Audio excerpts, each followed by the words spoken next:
Welcome everyone to this week's live stream. We'll be getting started shortly. If you have any questions during the session, you can drop them in the comments. We'll be keeping an eye on those and we'll do our best to answer them live. If we don't, we will reach out to you personally.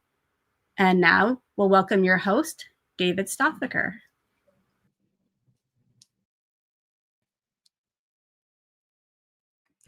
Hello, everyone. Welcome back. I'm Dave Stoffaker, the Senior Credit Trainer with Lenders Online Training. Now, you may notice that I'm flying solo today. Linda Keith, my colleague and the Chief Training Officer, is not here today. She's doing training on site, live in person, so we'll miss her. So today's discussion, we're actually picking up where we left off with the balance sheet. If you caught one of our earlier live streams, you remember that we talked about red flags. Those little warnings on the balance sheet that kind of make you stop, think. They're not necessarily deal breakers, but they are moments to take a second look. Sometimes I'd like to say they're conversation starters with your client. So today I want to flip the script. Instead of red flags, I actually want to talk about green lights. Those are moments on the balance sheet that might be an opportunity to enhance your banker-client relationship. See, the balance sheet isn't just about risk management. It can actually point us towards solutions, financing options that may help a business grow, stabilize, actually run more efficiently. And if you know what to look for, I think you can be very productive in your conversations with clients. The conversations may lead to some smart, helpful lending. Think of it as what? Relationship builder, right? That's what we're here for as a banker. So let me walk you through 4 common areas that I see as green lights. First of all, liquidity gaps. These are working capital opportunities. See, sometimes cash crunch isn't always a crisis. It can be a growth spurt. Sales go up, receivables grow. It's likely that cash is going to get tight. We know that. That's not a bad thing. I'd like to see that if it's the right support, we have an opportunity here as a banker. Here's an example. I worked with a local regional manufacturer, a statewide, maybe half the state basically, but they wanted to expand to a multi-state presence. So they hired additional salespeople, sales brokers. That was to assist their already in-house people. The company actually started to grow fast. They got new customers, they got more orders. However, cash kind of wasn't keeping up. Receivables were growing. Invoices were kind of piling up. Collections were starting to slow a little bit. And the vendors were actually knocking. They wanted to get paid. So on paper, it was looking reasonably great. But if you actually peeled back the curtain a little bit, things were stretched kind of thin.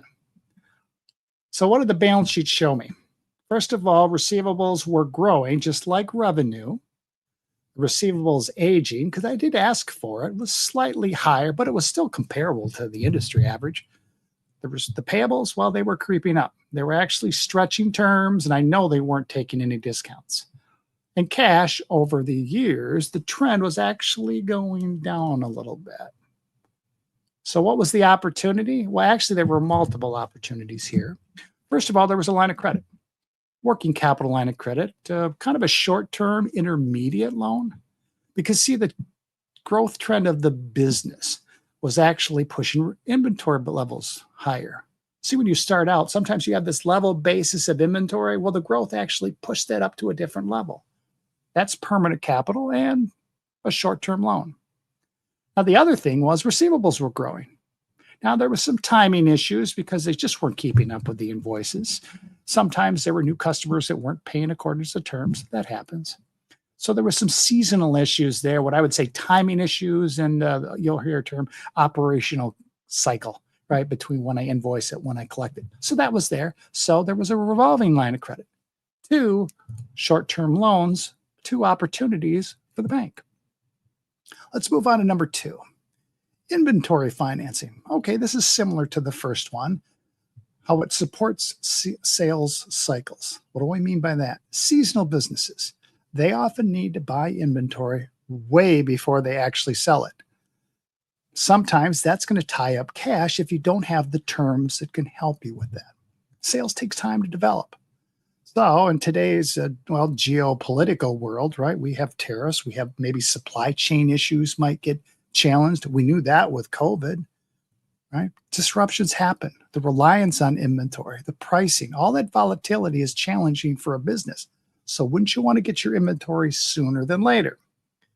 Example here was a retailer I was working with. It was in a seasonal environment, but they get their stock months in advance, sometimes 4, sometimes 6, because there's some styles involved.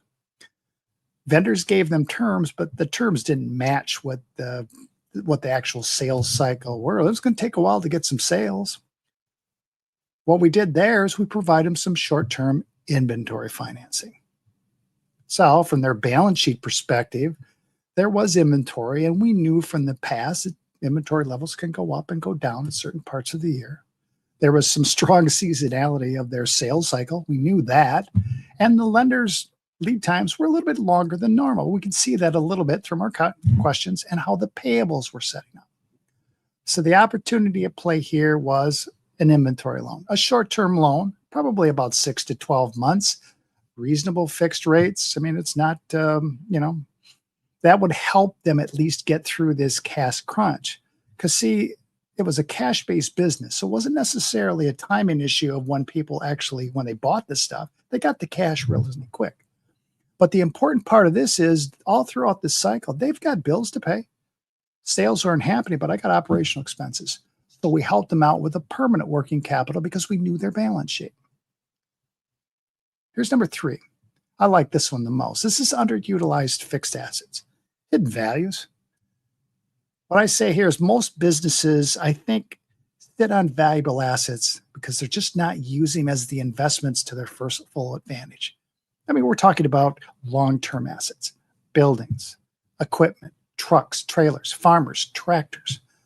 All the items are needed for the business. They support the business model, but they're not always in use all the time. So if you don't have an investment and you're not utilizing, aren't you wasting some of that? In this case, it was a well-known distributor. They wanted to grow. They had a great location in the region they were. They were in kind of an industrial environment, industrial park. They didn't need a fancy area for customers to come and go because they were really wholesaling and distribution. Situation there is they had a property, they owned the building, and it was nearly paid for. But this owner wanted to expand into a multi-state environment, right? They wanted to go beyond the borders. And he was savvy enough that he knew that he needed capital. He needed capital to support that growth plan. So instead of buying real estate in all these different markets, that'd be expensive. First of all, it'd be time consuming to find all these properties, but expensive. And buying the property wasn't necessarily going to get them an immediate return of getting in the market, right? They wanted their investment to start working earlier. So they needed cash. His choice was to sell the building. He actually sold it to an investor group. It was kind of he sold it, then it was a lease back program. So he was able to get the capital, and that the lease payment was part of his fixed operating cost. But he didn't really have to use any debt, although there's cash flow because of the lease. So I'm going to give you some transparency here. The owner of the company actually was part of the investment group too. So there was some time of connection, but I think it was a great strategy to do that. The balance sheet in this case, well, first of all, we're dealing with big assets, right? He had real estate with very little debt. Cash was kind of limited, definitely limited if they were going to look to grow their product or grow their markets. That was a limitation. And they had real estate. Real estate there that in most cases, right, it appreciates in value. So there was something there. So the lending angle from this situation, you're dealing with kind of a creative focus, right? Sale leasebacks, kind of equity-based loans. You're basically trying to deal with long-term debt, matching that with some long-term opportunistic revenues with future cash flows from new markets. I mean, with respect to real estate, we often see that real estate increases in value in most cases because, an appraisal will come in here and say the property has increased in value, but on the balance sheet, it's going to show a historical cost. So sometimes there's a difference. As a side note with that, I mean, this is probably more a commonality that I see. Many a times you will say where people will refinance real estate and use that to add some money for a specific purpose, maybe recapitalize the business. And as bankers, we often will do that. But it's kind of reactive. What do I mean by that? Oftentimes it's the borrower that comes in and they've got a need, they want to grow, they want to buy something, or they need to recapitalize. And it is us, the bankers, that will say, well, we need an appraisal first before we will do that. I mean, that's all well and said. And what that normally will do is add some debt to the balance sheet. Now, the debt, let's be honest, I mean, it's a financing opportunity. It may increase the leverage on the balance sheet. Maybe not a bad thing, but it will increase it. But the borrower gets capital. So I've seen that more times than not, that we're willing to leverage the balance sheet because there's some value in the real estate, but we think of it more from the customer coming to us rather than us bring that opportunity up to them. Here's a side note on leverage. I'd like to say borrowing capacity, but what is acceptable for you as a bank? Is your organization's guidelines, are you comfortable with maybe $3 of debt and $1 of equity? Is it higher? Do you want more equity than debt? Or do you base your decision on EBITDA, right? That EBITDA. Is it a multiple of it? So, for example, whatever the EBITDA times 3 times, that's the maximum amount of debt. Curious questions, something to ask your mentor or even talk about your organization. What are we comfortable for leverage? It's an opportunity to get capital for your customers. Lastly, let's talk about debt restructuring. I like to think of this as cleaning up the balance sheet. Not all restructuring is based on survival. Now, sometimes it is, but I think it's a smart move to kind of match up your cash flows, kind of simplify things. I mean, a manufacturer that I was working, it was a long-time manufacturer. They had been expanding over the years. They were expanding parts of the building. They were adding equipment. They were using SBA financing. It kind of got messy. Their balance sheet had a lot of different debt at a variety of maturities. We had some short-term notes. We had some long-term notes, various interest rates, some that were balloon payments. If you look at it, their current ratio was out of whack, but we knew we had everything collateral. We were a bank. We took personal guarantees. We took liens on the equipment. So that wasn't an issue. There actually was a shareholder and a private party loan there. So it kind of messed things up.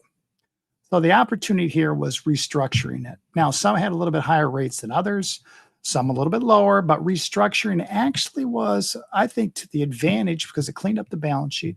It was kind of focusing on matching up kind of long-term debt with long-term assets, right? We're kind of matching there. So let's wrap this up a little bit. I think I could say that balance sheets aren't just for spotting trouble. I think they actually can be full of clues that actually we as lenders can help.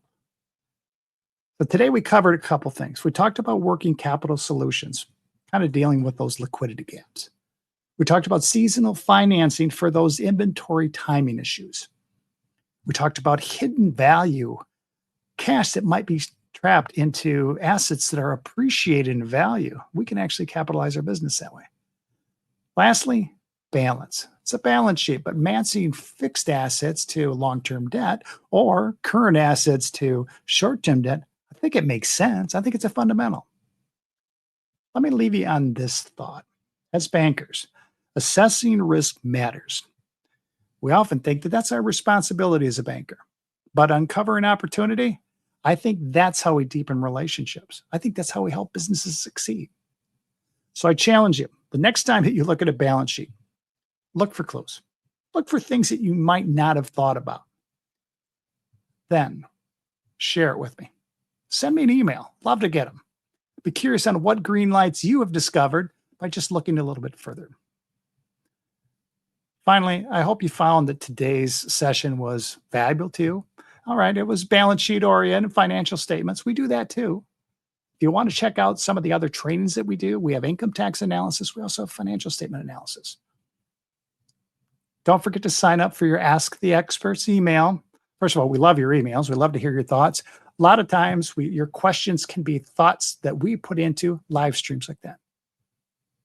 Lastly, probably most importantly, watch for the upcoming live streams. Len and I do this twice a month, and we enjoy the opportunity we had. Thanks again for joining us today, and I look forward to seeing you next week. Take care. Bye, everybody.